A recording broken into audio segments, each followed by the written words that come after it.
Important note, if you never want to miss the world-class stories, then please hit the subscribe button right now. Like the video, share it, and don't forget to comment your thoughts. Thank you. Adolf Hitler's final words are often quoted like a prophecy. "My spirit will rise from the grave, and the world will see I was right." A sentence that doesn't just end a life. It opens a question. What is the truth? Was Adolf Hitler purely evil? Was he a visionary gone wrong? Or is there a deeper layer, something more complex, uncomfortable, and deliberately ignored? Because whenever the name Adolf Hitler comes up, three images immediately take over the mind. Mass murder, World War II, and anti-Semitism.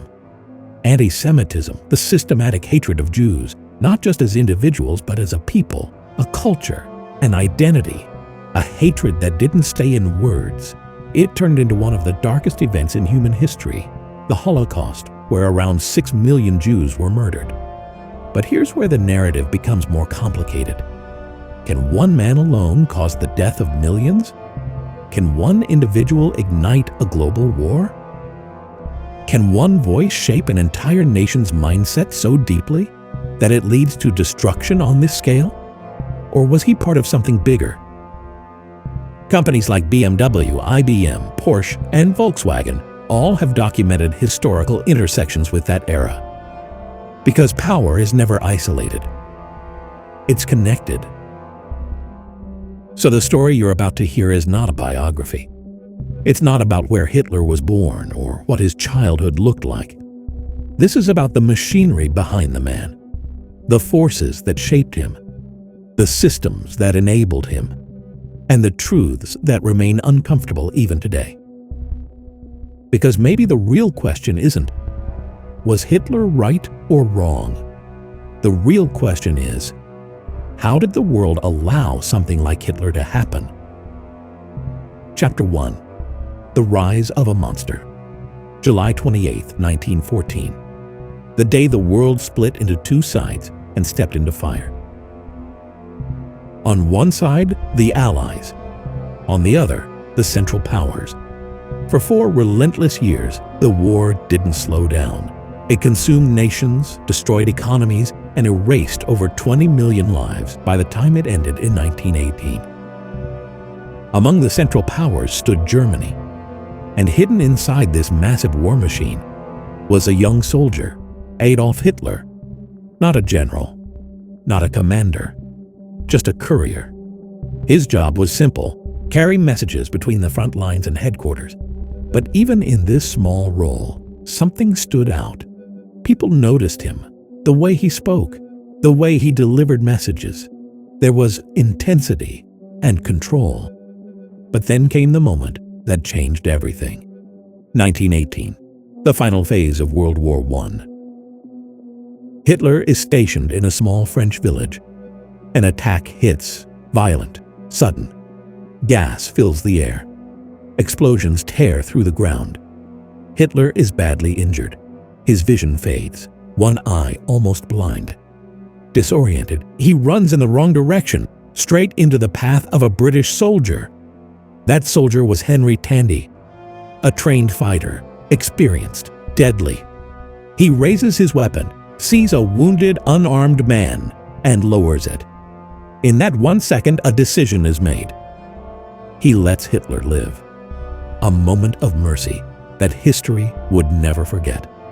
Hitler survives, barely. He reaches a German hospital. His body is damaged, his shoulder permanently injured, his vision affected by gas. And then he hears the news. Germany has surrendered. World War I is over. And for Germany, it's not just defeat, it's humiliation. Lying on that hospital bed, Hitler breaks down, not just as a soldier, but as someone who feels his entire nation has been betrayed. Because what followed wasn't peace, it was punishment. The Treaty of Versailles, an agreement that crushed Germany. Heavy financial reparations, severe military restrictions, loss of territory, loss of pride. The economy collapsed. Hyperinflation took over. People were carrying suitcases full of money just to buy a single loaf of bread. The system was breaking. And when systems break, anger begins to search for direction. At that time, Germany was run by the Weimar Republic, a democracy, but a weak one. People didn't see leadership. They saw failure, corruption, incompetence. They believed their own government had betrayed them. And right in the middle of this chaos, a new voice begins to rise. Adolf Hitler, a former soldier, a powerful speaker, a man who understood one thing clearly. People don't follow facts. They follow emotion. And Germany was full of emotion: anger, humiliation, fear. Perfect conditions. By 1920, a small political group formed by Anton Drexler starts gaining attention. Hitler joins, but he doesn't stay a follower. He transforms it. The party is reshaped into the Nazi Party, and with it, Hitler launches something bold. The 25-point program. Promises that sound powerful to a broken nation. Jobs, economic recovery, rejection of humiliating treaties, national pride restored. But hidden inside those promises was something darker, a clear idea of exclusion, a definition of who belongs and who doesn't, and a dangerous narrative: blame. Blame a specific community. Blame them for Germany's suffering. This wasn't just politics. This was psychological engineering. And people believed him. Because when desperation meets certainty, logic disappears. But in 1923, Hitler makes a move too early. A rebellion, an attempt to overthrow the government. The beer hall putsch. It fails. Hitler is arrested. And inside prison, something even more powerful begins. He writes a book, a blueprint, a vision. Mein Kampf, my struggle. Inside it, his ideology, his plans, his beliefs about race, power, and Germany's future. Prison doesn't end his journey. It refines it. When he comes out, he doesn't try rebellion again. This time, he chooses a smarter path. Politics, strategy, elections. And then, 1929. The world crashes. The Great Depression. Germany, already weak, collapses even further. Unemployment rises, poverty spreads, hope disappears, and Hitler steps in with one message. Only he can fix this. Only the Nazi Party can restore Germany. His speeches become sharper. His influence becomes stronger. By 1932, he is no longer just a politician. He is a force, but still not in full power. Germany's president at the time, Paul von Hindenburg. Chancellors keep changing. Governments keep failing. First Heinrich Brüning, then Franz von Papen, then Kurt von Schleicher. None of them can stabilize the country. And in politics, when instability rises, desperation makes dangerous deals. Franz von Papen, hungry for power, makes a decision. He secretly meets Hitler, offers him a deal. Support him, and he will make Hitler the Chancellor of Germany. In return, Papen wants to be Vice-Chancellor. But here's the twist. They believe they can control Hitler, use him as a puppet, keep real power in their own hands. They think they are playing him, but they don't realize they are stepping into his game. Hitler agrees instantly. No resistance, no negotiation. Because he already knows, once he gets in, control will follow. January 30th, 1933. Adolf Hitler becomes Chancellor of Germany. And within just 1 month, everything changes. February 27th, 1933. The German Parliament building burns. The Reichstag fire. Hitler blames his opponents, uses fear, declares emergency, and pushes a law, the Enabling Act. A law that gives him the power to make decisions without parliament approval. This wasn't just a law. It was the end of democracy. One by one, opponents disappear. Voices are silenced. Even Franz von Papen removed. Then, in 1934, President Hindenburg dies. And Hitler takes the final step. He declares himself Führer, supreme leader, absolute authority. And just like that, Germany, once a democracy, becomes a dictatorship. Not overnight, but step by step, decision by decision, system by system. Because monsters are not born in isolation. They rise when the system allows them to.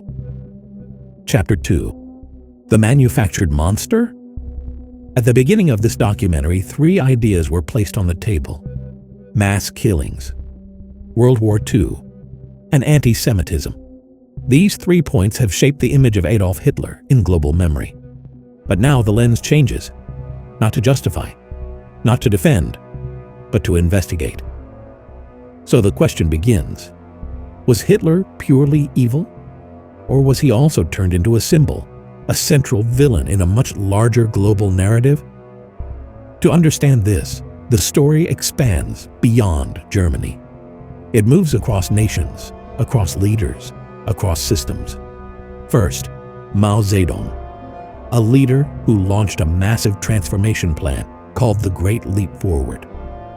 The goal was rapid industrialization, but the execution? Forced collectivization of farms, unrealistic production targets, false reporting by officials trying to survive the system, and the result? One of the deadliest famines in human history. Between 1959 and 1961, tens of millions of people died, not in war, but in silence, starvation, system failure. And when opposition rose, Mao didn't step back. He escalated. The Cultural Revolution, a campaign that turned citizens against citizens, students against teachers, loyalty over truth, punishment, violence, chaos. Yet globally, Mao is remembered in multiple ways.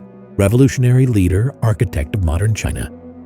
Now shift to another name, Joseph Stalin, a ruler who didn't just control a country, he controlled fear. In the 1930s, he launched the Great Purge. Anyone who could challenge him, military officers, intellectuals, ordinary citizens, were eliminated. Execution or exile. Many were sent to the Gulag, frozen camps in Siberia and the Arctic. Temperatures dropping below -40 degrees. No proper food. No survival. Most didn't return. And then came famine. The Holodomor. Grain taken from farmers, supplies redirected. Entire regions left to starve. Millions died. Yet even Stalin was at times internationally recognized, even nominated for honors. Then comes another chapter of horror, Hideki Tojo. Under his leadership, Imperial Japan ran a secret operation, Unit 731, a facility where human experimentation crossed every imaginable boundary. Prisoners, both civilians and soldiers, were used for testing biological weapons. No anesthesia, no consent, no mercy. Diseases injected, bodies dissected alive. Extreme conditions forced on human beings just to observe limits. Thousands died inside those walls. And after the war, many of those scientists avoided punishment because their research was considered valuable. Now the pattern starts to emerge. Different leaders, different countries, different ideologies.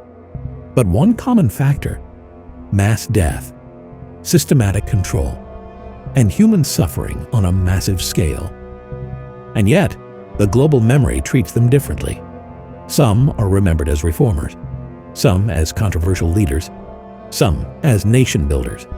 But when it comes to Hitler, the image is absolute. Pure evil, the central villain of the 20th century. So the question becomes sharper. Why him above all? One reason lies in visibility. Unlike many others, Hitler didn't always hide his intentions behind complex language. He spoke openly, directly, aggressively. His ideology wasn't buried, it was broadcast. And that made him easier to define, easier to target, easier to remember as the face of evil. Another reason: World War II. Because the victors of war don't just win territory, They shape narratives. They define heroes. They define villains. And history follows that structure. This doesn't erase Hitler's crimes. It doesn't reduce the scale of the Holocaust. It doesn't justify anything he did. Because what he did remains one of the darkest chapters in human history. But it raises a different question. If mass suffering defines evil, then why is evil remembered selectively? Why are some actions labeled as development, some as revolution, and others as atrocity? Is it about morality? Or about who controls the narrative? Because in every story, the hero needs a villain. And sometimes, that villain becomes the center of the entire story. Not because others didn't exist, but because one face is easier for the world to remember. So no, this is not about defending Hitler. And no, this is not about comparing pain. This is about understanding patterns, how systems create leaders, how crises amplify them, and how history chooses to frame them. Because if one man can be shaped into a monster, then the real question is, who built the stage? And who controlled the spotlight? This is where the story gets deeper. Chapter 2.2 Antisemitism. Henry Ford, the founder of Ford Motor Company, a man admired by Adolf Hitler, not casually, but deeply. In 1938, Hitler awarded him one of Nazi Germany's highest honors for foreigners, the Grand Cross of the German Eagle. And inside his book, Mein Kampf, Hitler openly expressed admiration for an American car manufacturer, referring to Henry Ford. But why? Why would a German dictator look up to an American businessman? The answer lies in ideology. Henry Ford had published a series of writings in his newspaper, the Dearborn Independent, between 1920 and 1924. These writings promoted strong anti-Semitic views, claims that Jewish communities controlled finance, media, and global influence. These ideas didn't stay local. They spread across America, across Europe, shaping perceptions, reinforcing suspicions, and feeding into already existing prejudices. And that's the key point. Anti-Semitism did not begin with Hitler. It existed long before him. For centuries, Jewish communities faced expulsions, discrimination, and violence across different regions.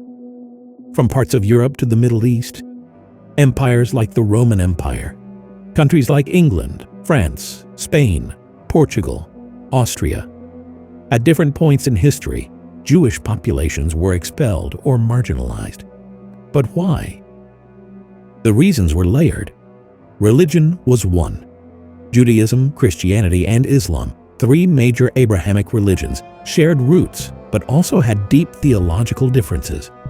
Over time, these differences turned into conflict. Social exclusion was another. In many places, Jewish communities were denied land ownership, restricted from professions, and pushed to the margins of society. And when a group is excluded from mainstream systems, it adapts. Jewish communities began building networks within the limited spaces available to them: finance, trade, intellectual professions. Over generations, this created both influence and suspicion, because visibility without acceptance often leads to mistrust. And mistrust, repeated over centuries, turns into prejudice. So by the time the 20th century arrived, anti-Semitism was not new. It was already embedded in parts of society. Now bring the story back to Germany. After World War I, Germany was broken economically, politically, psychologically. And in that fragile state, people were looking for explanations, simple explanations. And more importantly, someone to blame. There were already circulating claims at the time that Jewish individuals had influenced finance, politics, or even wartime outcomes. Many of these claims were exaggerated, distorted, or completely false. But in a desperate society, facts don't spread as fast as emotions. And this is where Hitler enters the picture again. Not as the creator of anti-Semitism, but as someone who weaponized it. He identified an already existing sentiment: and amplified it through speeches, through propaganda, through repetition. He transformed scattered prejudice into a centralized ideology, a political tool, because he understood something critical. If you give people a clear enemy, you gain control over their fear. And once fear is controlled, power follows. Hitler didn't invent hate. He organized it, directed it, scaled it, and the result was catastrophic. The Holocaust, the systematic murder of millions of Jewish men, women, and children. Whether the number is 6 million or debated in different contexts, the scale of suffering remains undeniable, because even one life lost to hatred is a crime. So now the question returns. If anti-Semitism existed for centuries, across multiple countries, across different systems, why is it so strongly associated with one man? The answer lies in intensity and outcome. Others discriminated, others expelled, others spread prejudice. But Hitler industrialized it. He turned ideology into machinery, prejudice into policy, hate into mass destruction. And that changed everything. So no, this chapter does not separate Hitler from his crimes. It connects him to a larger timeline. Chapter 2.3 World War II, The Shared Fire. 1933. Adolf Hitler comes to power, and soon after, he begins restructuring Germany's economic system. One of the tools used during that period was something known as MEFO bills, financial instruments designed to fund large-scale projects without immediate reliance on traditional borrowing structures. And the results were visible. Unemployment dropped sharply. Infrastructure projects expanded rapidly. Industrial production increased. Germany, which had been collapsing after World War I, started rising again. But history shows something consistent. When economic systems shift, when financial power is challenged, tensions don't stay local, they escalate.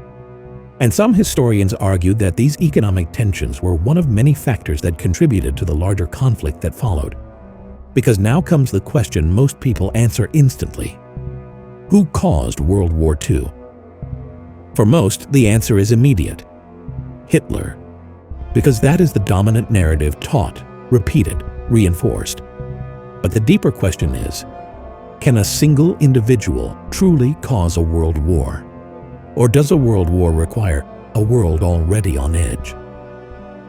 To understand this, the timeline moves back to 1919, the Treaty of Versailles, a treaty presented as peace, but experienced by Germany as punishment.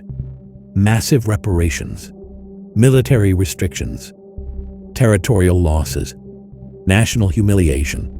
This didn't just weaken Germany, it destabilized an entire generation. Economic collapse followed. Hyperinflation destroyed savings. Unemployment spread. Public anger intensified. Germany wasn't stable. It was waiting for change, or for conflict. And into that environment, Hitler rises again, promising restoration, promising strength, promising revenge against humiliation. But this is only one part of the story, because World War II wasn't built in one country alone. It was forming across the world. In Asia, Japan expands aggressively into China and Korea under leaders like Hideki Tojo. In Africa, Italy pushes into territories under fascist expansion. In Europe, alliances, tensions, and silent agreements shake the landscape. One such agreement, the Munich Agreement, a deal where major European powers allowed Hitler to take control over parts of Czechoslovakia in the name of avoiding war. And then another critical move, the Molotov-Ribbentrop Pact, an agreement between Nazi Germany and the Soviet Union to divide Poland, a temporary alliance between two powerful forces, setting the stage for invasion. Now the world is no longer stable. It's interconnected in tension. And when Germany invades Poland in 1939, war officially begins. So yes, Hitler played a central role. His expansionism, his ideology, his decisions.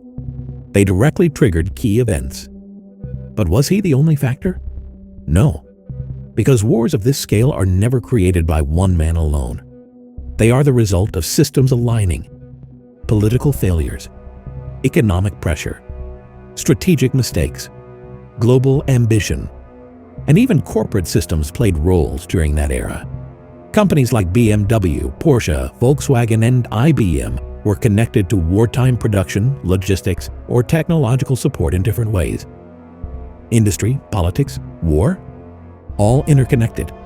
So the idea of a single villain becomes incomplete. And when they did, the result was World War II, the deadliest conflict in human history. So no, this chapter does not remove Hitler from responsibility, but it also does not isolate him, because reality is rarely black or white. It exists in the gray, where one man can ignite a fire, but the world must already be filled with fuel.